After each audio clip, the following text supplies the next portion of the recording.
सबसे ज्यादा अगर कोई केक फ्लेवर पॉपुलर है इस वर्ल्ड में तो वो है चॉकलेट फ्लेवर्ड केक। हाँ जी, आज के क्लास में हम यही फ्लेवर का केक बनाने वाले हैं, a fantastic chocolate overloaded chocolate cake.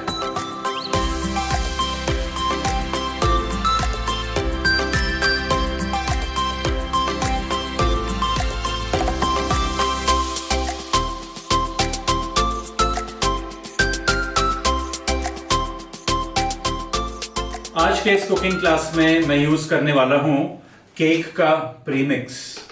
हाँ जी, आजकल ये प्रीमिक्स बहुत पॉपुलर हो गया है, सभी शहरों में मिलता है, ऑनलाइन तो मिलता ही है। सो दैट आप अगर छोटे से छोटे शहर में भी रहते हैं तो आप ये केक प्रीमिक्स बहुत इजीली मंगवा सकते हैं। और यूजुअली इसके साथ जो केक्स बनते हैं वो बिगड़ते नहीं हैं, क्योंकि इसमें सब चीजें डली हुई है। आपको सिर्फ एक बोल में डाल के मिक्स करके बेक करना है। रेसिपी के 3 पार्ट्स है। फर्स्ट पार्ट में हम केक का बेस बना लेंगे। सेकेंड पार्ट में हम चॉकलेट गनाश बनाएंगे जिससे हम केक की आइसिंग करेंगे। और फाइनली थर्ड पार्ट में हम आइसिंग करेंगे और केक को बहुत अच्छे तरीके से चॉकलेट्स से डेकोरेट करेंगे। तो चलिए, let's start the first part which is making the cake base. मैं ले रहा हूं एग्जैक्टली 1.5 कप केक का प्रीमिक्स। ये चॉकलेट केक का प्रीमिक्स है, सो दैट इज 1 कप और उसके साथ और ½ कप का मेजरमेंट। ये कप्स जो मैं मेरे क्लासेस में यूज करता हूं ये स्टैंडर्ड कप्स है। एक बड़ा वाला जो कप है वो 200 ml का कप है, तो इस चीज का ख्याल रखिए। इस बोल में मैं अभी डाल दूंगा 110 ml ऑफ वाटर। अगर आपको कप से मेजरमेंट लेना है तो ½ कप से थोड़ा सा ज्यादा आप पानी लें और आप इसको अच्छे से बीट कर लीजिए।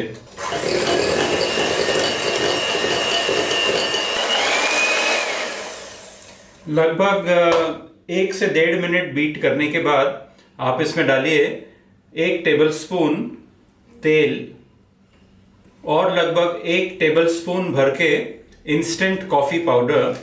मैं यहाँ बना रहा हूँ एक कॉफी फ्लेवर्ड केक, इसीलिए मैंने इसमें कॉफी पाउडर डाला है।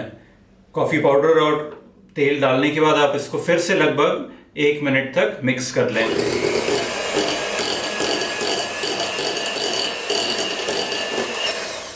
लगभग 1 मिनट के मिक्सिंग के बाद आप मिक्सिंग मशीन आप निकाल लें और एक बेकिंग टिन ले लीजिए। मैंने एक स्टैंडर्ड ½ kg का राउंड टिन लिया है बेकिंग का। इसमें मैंने एक बटर पेपर का टुकड़ा गोल काट के इसमें रख दिया है और इसमें आप ये केक बैटर पोर कर लीजिए। ये स्टेज पे आपका ओवन प्रीहीट हो चुका होना चाहिए 175 डिग्रीज पे। बेकिंग टिन को हल्के से हिला लीजिए, हल्का सा टैप कर लें ताकि उसमें से एयर बबल्स अगर कुछ हो तो निकल जाएंगे। और इसको अभी आप डाल दीजिए एक प्रीहीटेड ओवन में 175 degrees for about 30 to 35 minutes. या तो आपके इस पैकेट पे जिस इंस्ट्रक्शंस दिए हैं just follow them. Cake oven से निकले लगभग 1 घंटा हो चुका है और अच्छे से ठंडा हो गया है। एक नाइफ लेके आप इसके चारों बाजू इस तरह से नाइफ चला लें और इसको उल्टा करके केक टिन में से इसको निकाल लें। बहुत अच्छे से बेक हुआ है केक और बटर पेपर निकाल दीजिए। इस केक का दूसरा एलिमेंट है चॉकलेट गनाश। तो ये कैसे बनाया है चलिए ये भी देख लेते हैं। एक बोल में मैंने 250 ml क्रीम गरम कर लिया है माइक्रोवेव ओवन में। उसमें आप डालिए 1 टेबलस्पून इंस्टेंट कॉफी पाउडर और डार्क चॉकलेट के छोटे छोटे काटे हुए पीसेस। और क्रीम में इन चॉकलेट पीसेस को लगभग 4-5 मिनट आप वैसे ही छोड़ दीजिए और उसके बाद आप उसको अच्छे से मिक्स कर लें।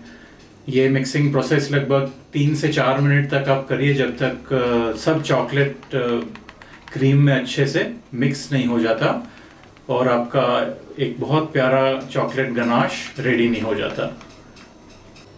देखिए ऐसा स्मूथ और सिल्की होना चाहिए। और इस गनाश आइसिंग को अभी हम रख देंगे फ्रिज में लगभग 2 से 3 घंटे के लिए। और मेरे पास थोड़ा सा शुगर सिरप है, अ सिंपल शुगर सिरप। तो चलिए let's move on to the third part of the recipe, which is cake को आइसिंग लगाना और डेकोरेट करना। इस केक बेस को, स्पंज केक को अभी मैं 3 लेयर्स में काटूंगा, तो यहाँ पे आप जरा सा ध्यान से देखिएगा। अगर आपको केक के लेयर्स काटने आते हैं इस तरह से, एक ही स्ट्रोक में एक ही साथ अगर आप इसको काट सकते हैं तो बहुत ही अच्छा है। मगर मैंने नोटिस किया है कि मेजॉरिटी ऑफ द हाउसवाइफ्स इसको इस तरह से नहीं काट पाती है। तो उन लोगों के लिए मैं एक आसान तरीका बताता हूँ। टॉप लेयर काटने के बाद आप इस केक को हाफ काट लें इस तरह से, और इनको खड़े कर लीजिए इस तरह से। और उसके बाद आप एक पार्ट के 3 ऐसे स्लाइसेस करिए जो काफ़ी आसानी से हो जाते हैं। क्योंकि आपको दिख रहा है आगे पीछे का और ऊपर का, तो स्लाइसेस करना बहुत इजी हो जाता है।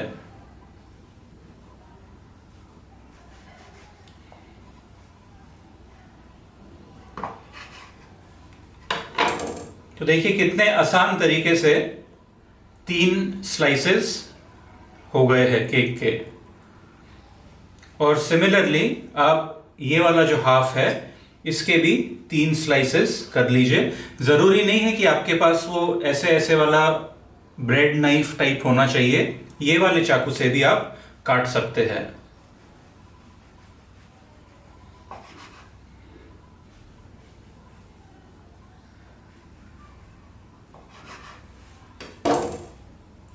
चॉकलेट फ्लेवर की एक खास बात है, यूं ही कोई पॉपुलर नहीं है वो वर्ल्ड में इतना। आप काफी सारे फ्लेवर्स को चॉकलेट के साथ मिक्स कर सकते हैं। Just to give you an example, chocolate orange, rum and raisin chocolate, chocolate vanilla, Oreo chocolate, honey and lavender chocolate cake, brandy chocolate cake, a green tea chocolate cake, salted caramel cake, coffee fudge chocolate cake, a double espresso chocolate cake, chocolate walnut cake, chocolate banana cake, chocolate and cherry cake, Nutella chocolate cake, chocolate hazelnut cake, chocolate praline cake, strawberry chocolate cake, a raspberry chocolate cake, a mint flavored chocolate cake, a creamy coconut chocolate cake. The list is really endless. आप बहुत सारे अलग अलग flavours को chocolate के साथ mix कर सकते हैं।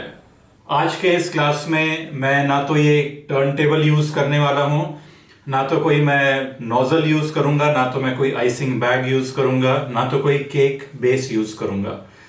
तो चलिए देखते हैं कि फिर ये केक को हम आइसिंग कैसे करेंगे। आप ये केक बेस डायरेक्टली किसी प्लेट के ऊपर रख के भी आइसिंग कर सकते हैं। तो इस प्लेट के ऊपर आप रखिए सबसे नीचे का केक का लेयर, और उसके ऊपर आप एक लेयर डालें इस सिंपल शुगर सिरप का। सब जगह इक्वल फैलना चाहिए, बस इस चीज का ख्याल रखें।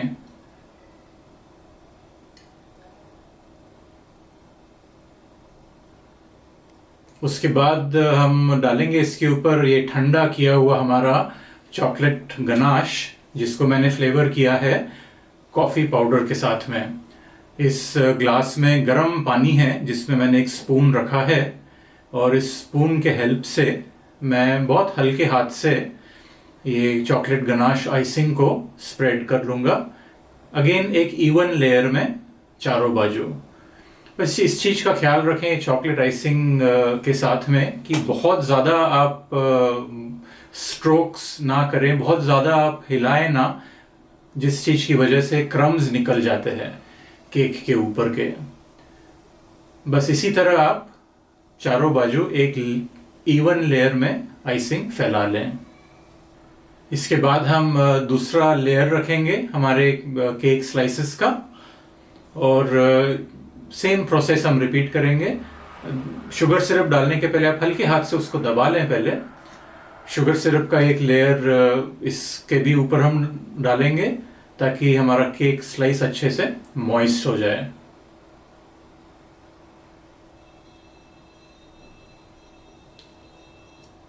सेकेंड लेयर के ऊपर भी आप चॉकलेट आइसिंग का एक लेयर स्प्रेड करें।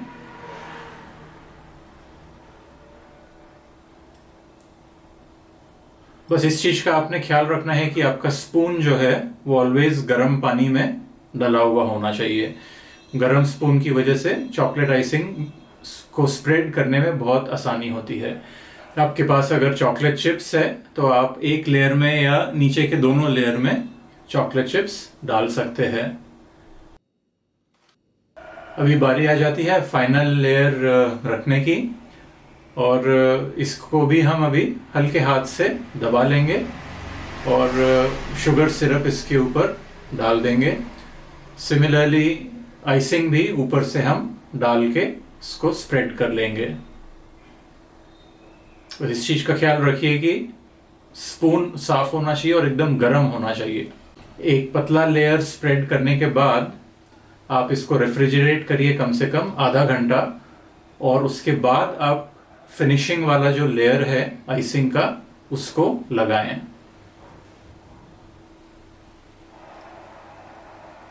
फिनिशिंग करते समय बहुत हल्के हाथ से आप स्प्रेड करें आइसिंग को। और मैं आपको एक बहुत आसान तरीका बताता हूँ घर पे केक आप कैसे डेकोरेट कर सकते हैं स्पून से। आप स्पून को केक आइसिंग के सेंटर में रख के इस तरह से गोल गोल गोल गोल आप घुमा लें। ये आइसिंग वैसे ही बहुत प्यारा दिखता है और ये डेकोरेशन के बाद तो अच्छा ही दिखता है। अभी बारी आती है साइड्स की। तो सबसे पहले आप आपका जो स्पून है या पैलेट नाइफ जो भी इस्तेमाल कर रहे हैं, एक बार साइड पे पूरा घुमा लें ताकि जितने भी एयर गैप्स है वो भर जाएंगे। और उसके बाद आपको जहां जहां लग रहा है कि गैप है वहां पे स्पून से आइसिंग लेके इस तरह से भर दें।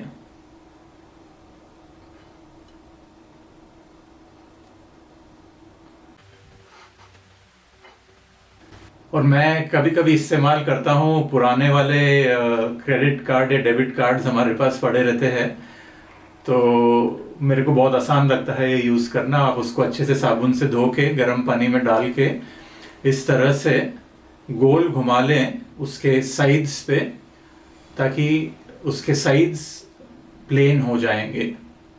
And don't bother too much कि बहुत ही स्मूथ एज आना चाहिए। This is a homemade cake, professional cake तो हम बना नहीं रहे हैं। और साइड का आपने प्लेन करने के बाद आप पेपर नैपकिन लीजिए, उसको थोड़ा सा मॉइस्ट करके प्लेट के एजेस को अच्छे से साफ कर लें।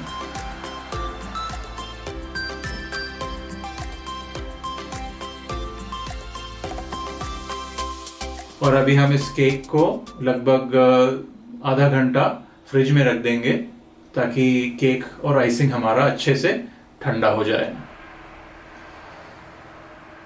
तो चलिए, हमारा केक तो ठंडा हो रहा है फ्रिज में।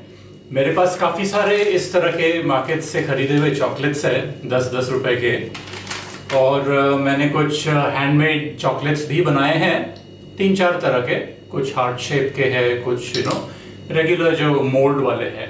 केक का डेकोरेशन दो तरह से होता है। एक रहता है जब आप चारों बाजू से उसको देख सकते हैं तो आपको लगता है हाँ ये सही दिख रहा है, और एक तरह का केक होता है जिसका फ्रंटेज एक साइड रहता है, जो एक ही साइड से देखो तो ऐसा लगता है कि हाँ अभी this is the front part of the cake. आज जो मैं ये केक डेकोरेट करूंगा सामने से दिखना चाहिए, उस तरह से मैं ये केक डेकोरेट करूंगा। तो सबसे पहले आई लुक फॉर व्यू जो मेरे को अच्छा लग रहा है सामने से, और जैसे ये पार्ट मेरे को अच्छा लग रहा है तो मैं इसको ऐसे रखूंगा, और सब डेकोरेशंस जो है, जो फोकस जो रहेगा डेकोरेशन का वो ऐसा यहाँ पे रहेगा।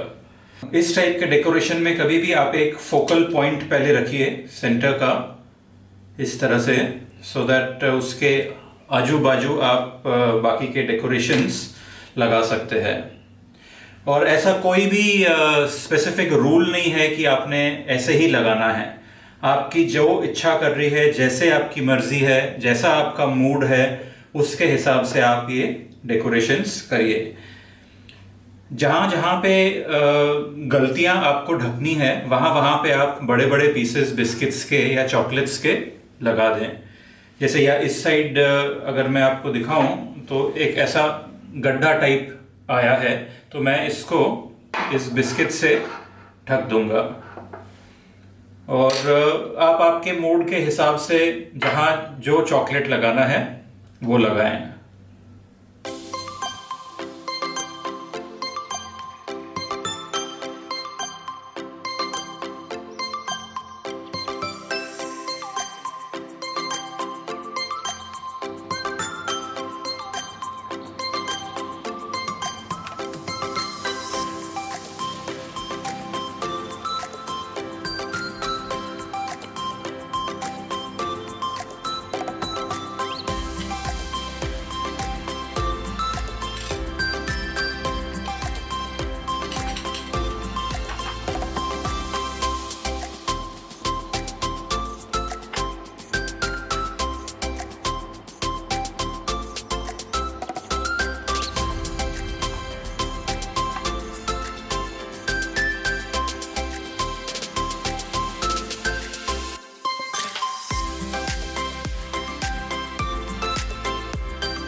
तो आपने देखा, बहुत सिंपल चीजों से, कोई स्पेशलाइज्ड इक्विपमेंट ना यूज करते हुए ये केक हमने बनाया है। And trust me, it is as good as any of the best cakes जो आपके शहर में मिलता है, क्योंकि वो भी वही इंग्रेडिएंट्स यूज करते हैं जो मैंने यूज किया है। In fact the quantity of chocolate ganache में जो घर पे हम बेक करते हैं घर के लिए, उसमें थोड़ा सा ज्यादा ही रहता है, जिसकी वजह से चॉकलेट केक्स बहुत अच्छे लगते हैं।